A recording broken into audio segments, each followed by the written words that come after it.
এগুলো রাজনীতি করে ইসলামী রাজনীতি, সেটা কিসের জন্য করে? দুনিয়ার ফায়দা হাসিলের জন্য। ঠিক না ঠিক?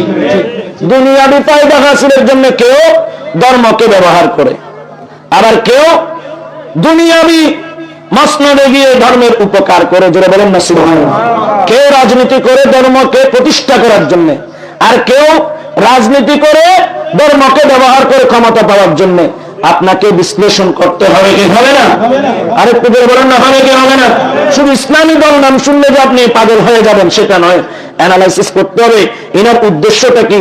ইনি কি ইসলামকে ব্যবহার করে ক্ষমতা পেতে চাচ্ছেন, নাকি ক্ষমতা ব্যবহার করে ইসলামকে প্রতিষ্ঠা করতে চাচ্ছেন? আমাদের ইসলামী দলের ভিতরে আমাদের সুন্নিয়তের দলও আছে কিনা? আছে কিনা? এই যে একজন বলেছেন মানুষকে পীর থেকে, ডায়াবেটিস রোগীর থেকে চিনির মতো দূরে রাখো, এই ধরনের এগুলো ফাসেক হয়ে যায়। এগুলো কোন সময় কোনটা বলে? এগুলো রাজনীতি করে ইসলামী রাজনীতি, সেটা কিসের জন্য করে?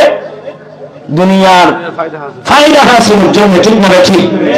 দুনিয়াবি ফায়দা হাসিলের জন্য কেউ ধর্মকে ব্যবহার করে, আবার কেউ দুনিয়াবি মসনদে গিয়ে ধর্মের উপকার করে। জোরে বলেন না সুবহানাল্লাহ। কেউ রাজনীতি করে ধর্মকে প্রতিষ্ঠা করার জন্য, আর কেউ রাজনীতি করে ধর্মকে ব্যবহার করে ক্ষমতা পাওয়ার জন্য। আপনাকে বিশ্লেষণ করতে হবে কি হবে না? আরেকটু জোরে বলেন না, হবে কি হবে না? শুধু ইসলামী দল নাম শুনলে যে আপনি পাগল হয়ে যাবেন সেটা নয়, অ্যানালাইসিস করতে হবে এনার উদ্দেশ্যটা কি।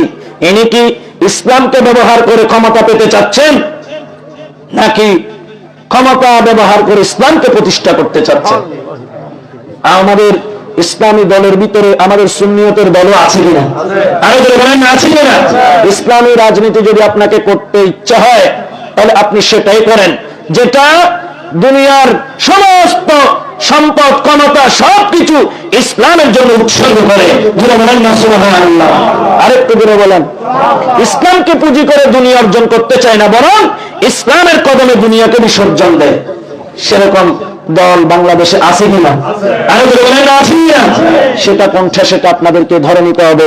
রাজনীতি যদি করতে হয় সে ধরনের যেটার ইসলামের উপকারের জন্য দুনিয়ার ক্ষমতাকে বিসর্জন দেয়, সেই ধরনের রাজনীতিতে আসুন। গৌসে আজম দস্তগীর রাদিয়াল্লাহু তাআলা আনহু সহ আউলিয়ায়ে কেরাম সেভাবেই দুনিয়াকে বিসর্জন দিয়ে ইসলামকে প্রতিষ্ঠা করার সংগ্রাম করেছেন। আরেকটু জোরে বলেন সুবহানাল্লাহ। হুজুর কিবলার এই গাউসিয়া কমিটি সেটাই আমাদেরকে শিক্ষা দিচ্ছে যে দুনিয়া অর্জন করে ইসলামকে আমরা প্রতিষ্ঠা করব। ইসলামকে অর্জন করে দুনিয়া প্রতিষ্ঠা করার জন্য নয়, দুনিয়ার থেকে বিমুখ থাকতে হবে।